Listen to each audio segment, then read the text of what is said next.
देखिए बेटा, second question है अभी हमारे पास में। इस क्वेश्चन के अंदर क्या पूछा हुआ है, आपके पास में एक सॉलिड सिलेंडर गिवन है। तो देखिए आपके पास जो क्वेश्चन है, एक सॉलिड सिलेंडर गिवन है आपको, ठीक है। सॉलिड सिलेंडर का जो मास है 250 ग्राम है, रेडियस उसकी 4 सेंटीमीटर है और एक इंक्लाइन प्लेन पे बेटा रोल्स कर रही है नीचे की तरफ, यानी कि इस तरह से आपके पास एक इंक्लाइन प्लेन है। इस इंक्लाइन प्लेन में टॉप टू बॉटम की तरफ क्या कर रही है, एक सॉलिड सिलेंडर रोल कर रहा है, ठीक है। यहाँ आपके पास क्या है कि इंक्लाइन प्लेन जो है वो दे रखा है 1/10। 1/10 मीन साइन थीटा 1/10, ठीक है। परपेंडिकुलर यानी 1 है, हाइपोटेन्यूज इसका कितना है 10 गिवन है। कैलकुलेट द एक्सेलरेशन, एक्सेलरेशन निकालना है। देखिए अब मैंने क्या बताया बेटा, जब भी कोई आपके पास में बॉडी क्या कर रही है, इंक्लाइन प्लेन से मूव कर रही है, तो एक्सेलरेशन निकालने के लिए हमने पीछे डेरिवेशंस की थी जी साइन थीटा अपॉन में 1 plus I by M R square. अब आपके पास क्या दिया हुआ है, सॉलिड सिलेंडर। सॉलिड सिलेंडर के लिए मोमेंट ऑफ इनर्शिया कितना होता है, half M R square. Value put कर देंगे हम, तो हमारे पास इक्वेशन क्या बन जाएगी, जी साइन थीटा अपॉन में 1 plus half M R square upon M R square. Cancel, तो ये आपके पास में यानी कि 2/3 g sine of theta. Acceleration आ गया। यहाँ से हम इसकी जी की वैल्यू पुट करेंगे 9.8 एंड साइन थीटा जो है वो 1/10 है। तो ये हमारे पास में वैल्यू आ गई 9.8 अपॉन 50, ठीक है। सेकंड केस आता है मेरे पास में टोटल एनर्जी कि 5 सेकंड के बाद में उसकी टोटल एनर्जी। तो बेटा जब ये ऊपर से नीचे की तरफ मूव कर रहा है तो टोटल एनर्जी क्या होती है, काइनेटिक एनर्जी प्लस में लीनियर काइनेटिक एनर्जी और rotational half I omega square.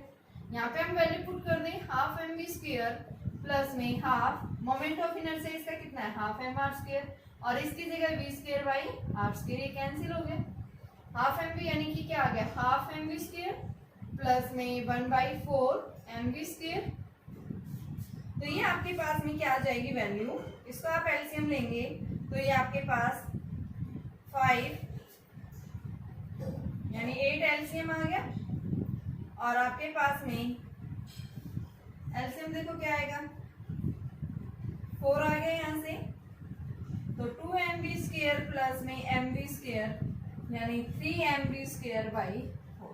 Mass velocity given है आपके पास में। मास देखो दे रखा है आपके पास, कितना गिवन है बेटा मास, यहाँ से आपके पास में यहाँ पे पॉइंट इसका कितनी दे रखा है मास है 250 ग्राम। इसको आप किस में चेंज कर लेंगे, किलोग्राम में चेंज कर लेंगे, और साथ में वेलोसिटी आपके पास में निकाल लो। वेलोसिटी नहीं है तो वेलोसिटी निकालेंगे। जब भी कोई बॉडी एक्सेलरेट कर रही है तो v is equal to U plus 80। Initial speed at the top पे क्या है 0, प्लस में a की वैल्यू अब हम निकाल चुके हैं 9.8 अपॉन में 15 इंटू में 5 सेकेंड में, तो ये आपके पास में 9.8/3 आ गया। यहाँ पे ये वैल्यू उठा के हम इसमें पुट कर देंगे, क्या देगा ये हमें टोटल एनर्जी देगा। कहाँ पे, एट द, जब ये टॉप से बॉटम की तरफ आ रहा है उस केस में।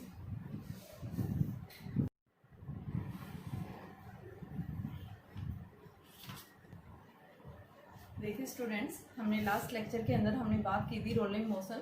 आज हम उसी के अंदर न्यूमेरिकल्स कर रहे हैं, जिसके अंदर हमारे पास क्वेश्चन दिया हुआ है कि एक सॉलिड स्फीयर है, रोल कर रहा है इन एन इंक्लाइन प्लेन, यानी कि ऊपर की तरफ जा रहा है। कोई भी आपके पास में एक सॉलिड स्फीयर है जिसने इंक्लाइन प्लेन के साथ में एंगल 30 डिग्री का सबटेंड किया हुआ है, ठीक है। पूछा क्या है यहाँ से कि जब वो क्या कर रहा है, बॉटम टू टॉप जा रहा है, तो प्लेन की हाइट क्या है, how far will the cylinder go up in the plane, कितनी ऊंचाई तक जो है सॉलिड स्फीयर मूव करेगा, यानी we have to determine the distance, how much high the cylinder go up in the plane. Okay, तो आपके पास गिवन क्या क्या है बेटा, की स्पीड दी हुई है कि जब वो सॉलिड सिलेंडर मूव कर रहा है उसकी स्पीड जो है वो किसके इक्वल है, 5 मीटर पर second.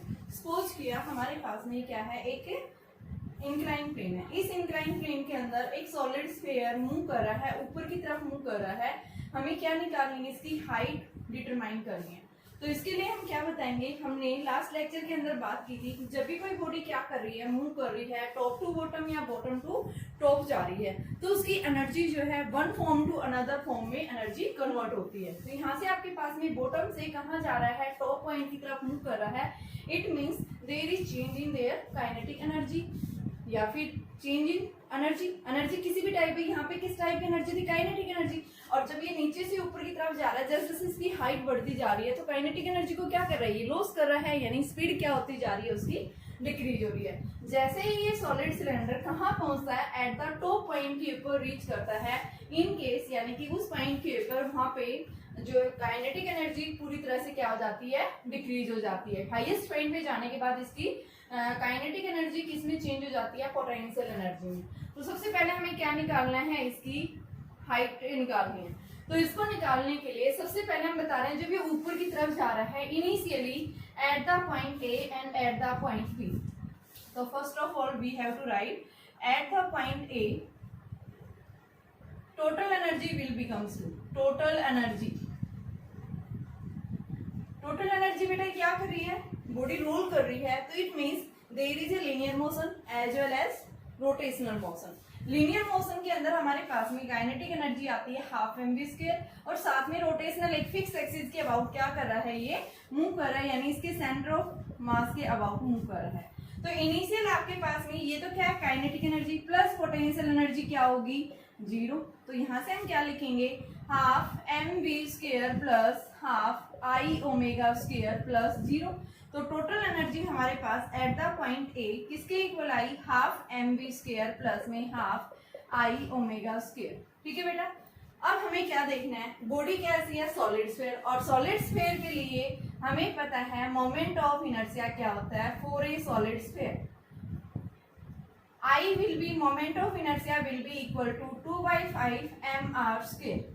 We have put the value of moment of inertia, then the total energy at the point will becomes equal to half 2/5 mr square, and also we know that linear velocity and angular velocity के बीच में जो relation आता है वो क्या है बेटा, v is equal to r omega. तो it means आपके पास में ओमेगा जो है वो किसके इक्वल है, v बाई आर के इक्वल है। ठीक है, तो हम क्या करेंगे, इस वैल्यू को उठा के इन दोनों के इसमें पुट कर देंगे।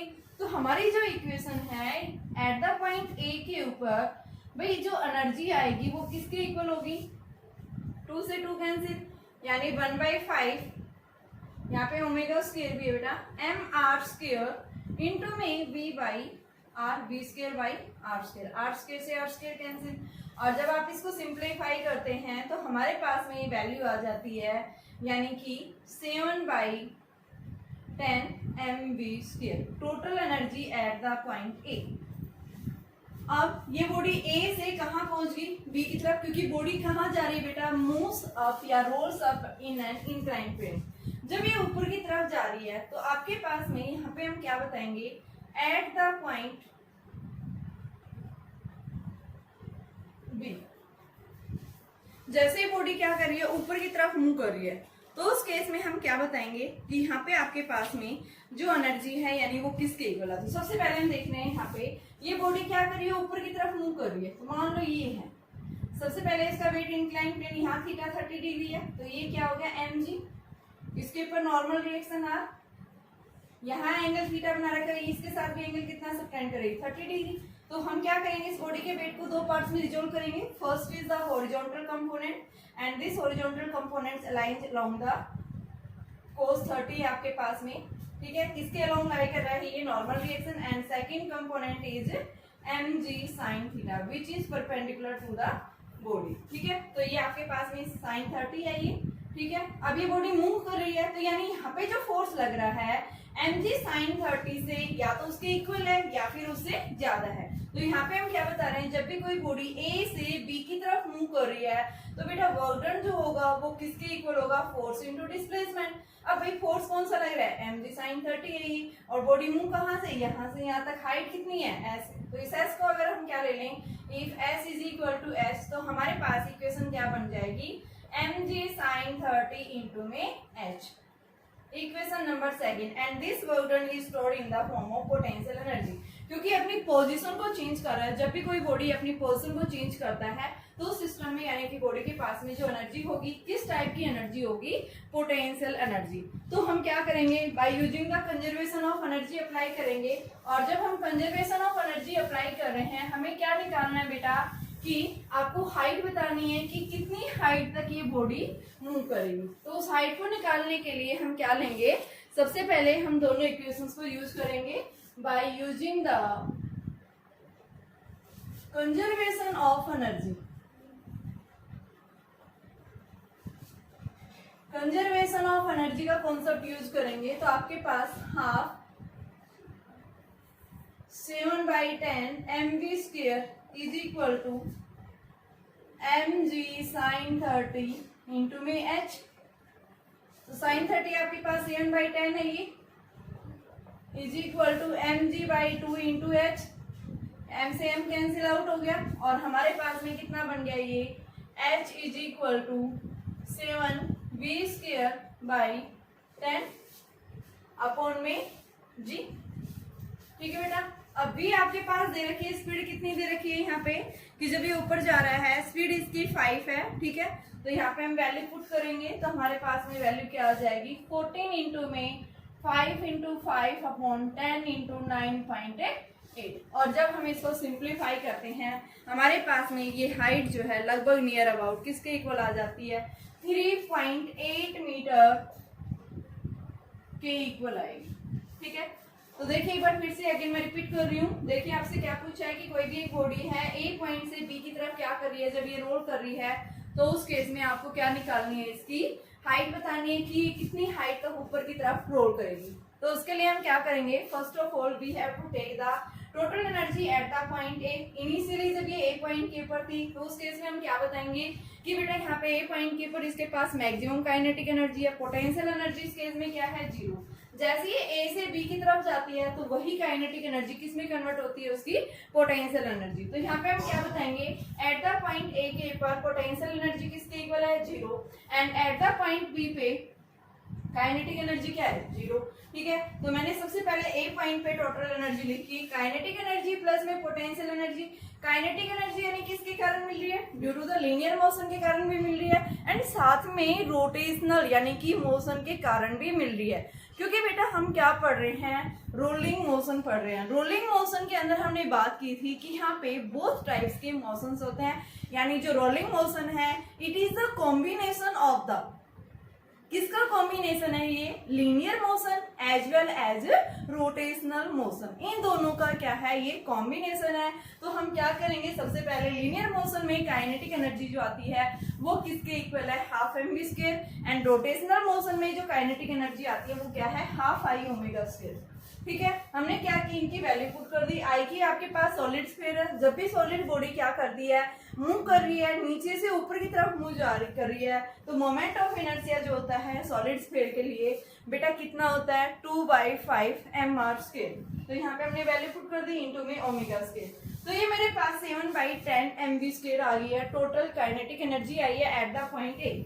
जब ये नीचे से कहाँ जा रहा है, बी पॉइंट की तरफ मूव कर रहा है, तो उस केस में हम क्या बताएंगे, यहाँ पे ओनली किस टाइप की एनर्जी होगी, पोटेंशियल एनर्जी। और पोटेंशियल एनर्जी बेटा क्या होता है आपके पास mg है। तो ये mg कहाँ से आया भाई, सबसे पहले हम क्या बता रहे हैं कि आपके पास बॉडी ऊपर की तरफ जा रही है, यानी रोलिंग बॉडी है, इसका मास ऐसे लाई करेगा इंक्लाइन प्लेन में, नॉर्मल रिएक्शन। यहाँ इंक्लाइन प्लेन ने हॉरिजॉन्टल के साथ 30 डिग्री एंगल बनाया है।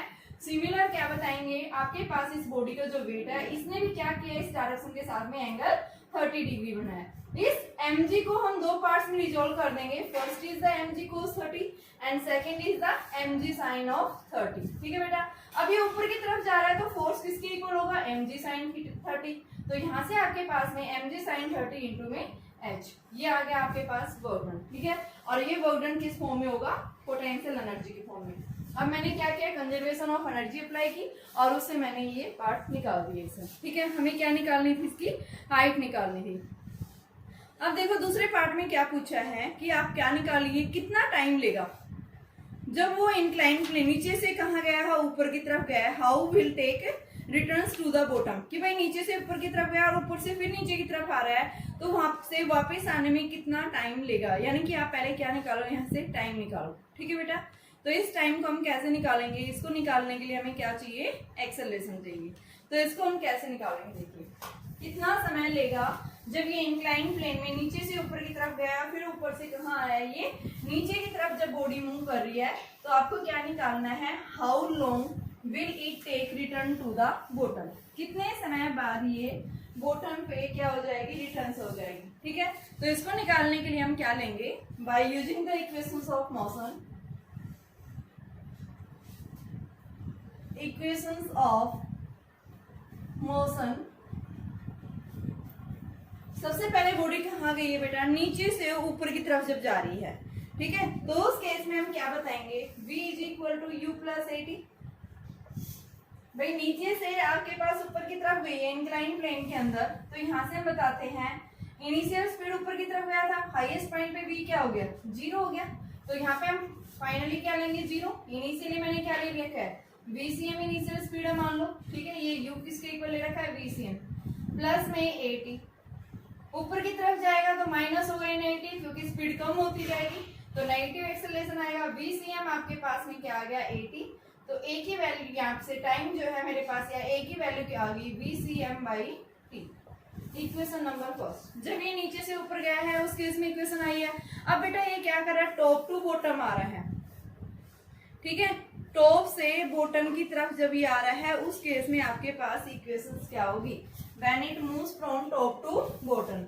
तो v square minus u square बराबर 2as। टॉप पे इनिशियल स्पीड अब क्या है बेटा, 0, और जब ऊपर से नीचे की तरफ आ रही है स्पीड क्या होती जा रही है, उसकी बढ़ती जा रही है। तो इस केस में हम यानी कि इसकी इनिशियल ये क्या है, फाइनल स्पीड, तो इसको हम लेंगे vcm स्क्वायर माइनस 0 बराबर 2as। ठीक है, तो vcm बराबर 2as। यहाँ से भी आप a निकालो, a की वैल्यू क्या आ गई, vcm स्क्वायर बाई 2s। ये इक्वेशन सेकंड है, ये इक्वेशन फर्स्ट है, दोनों को इक्वेट कर लो। vcm square upon 2s is equal to vcm by t। vcm से vcm कैंसिल, तो टाइम आपके पास कितना आ गया, 2s बाई v। s की वैल्यू आप निकाल चुके हैं, 3.8 है। v आपके पास 5 गिवन है, तो यहाँ से हमारे पास क्या आ जाएगी, ये वैल्यू आ जाएगी। अब देखिए बेटा आपके पास जब ये नीचे से ऊपर की तरफ गया और ऊपर से नीचे, तो जो टाइम यहाँ से ऊपर जाने मिलेगा वही टाइम नीचे आने मिलेगा। तो हम क्या करेंगे इसके लिए कि आपके पास में सबसे पहले टाइम निकालोगे, टाइम क्या आ जाएगा, 2s बाई v। तो यहाँ से 2s, s की वैल्यू 3.8 एंड v 5।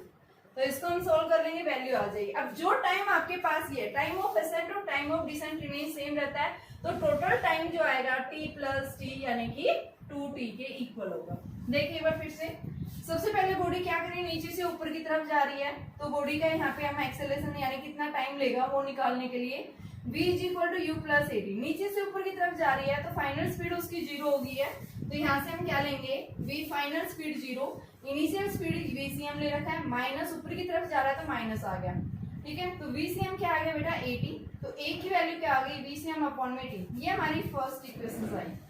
अब सेकंड क्या बनेगी, जब ये नीचे से ऊपर की तरफ जा रही है, एक्सेलरेट कर रही है, तो आपकी इक्वेशन ऑफ मोशन क्या आती है, v square minus u square is equal to 2as। तो देखिए आपके पास में v जो है, या आप ये भी ले सकते हो कि मैं इसी इक्वेशन में बता रही हूँ कि body bottom to top move कर रही है, तो आप यहाँ से देखिए final speed 0 minus vcm square is equal to 2as। ये भी नेगेटिव होगा क्योंकि डी एक्सेलरेट कर रही है, ऊपर की तरफ जा रही है, तो vcm स्क्वायर बराबर 2as। आप क्या लिख सकते हैं इसको, vcm स्क्वायर बाई 2s। ये भी मेरे पास एक्सेलरेशन आ रहा है, और फर्स्ट इक्वेशन यहाँ से भी दोनों को मैंने क्या कर दिया, इक्वेट कर दिया। मेरे पास क्या आ गई बेटा, वैल्यू आ गई है टाइम। ठीक है, जब ये नीचे से ऊपर की तरफ जा रहा है, यानी पार्टिकल क्या कर रहा है, कोई भी ऑब्जेक्ट जब असेंड कर रहा है और वापस जब टॉप टू बॉटम से टॉप से बॉटम की तरफ आएगा, तो टाइम हमेशा क्या रहेगा, इसका सेम रहेगा। ठीक है, तो टाइम आप क्या बताएंगे, time of ascent and time of descent दोनों क्या हो जाएंगे, ऐड हो जाएंगे। हमारे पास में क्या आ जाएगी, ये टोटल टाइम आ गया।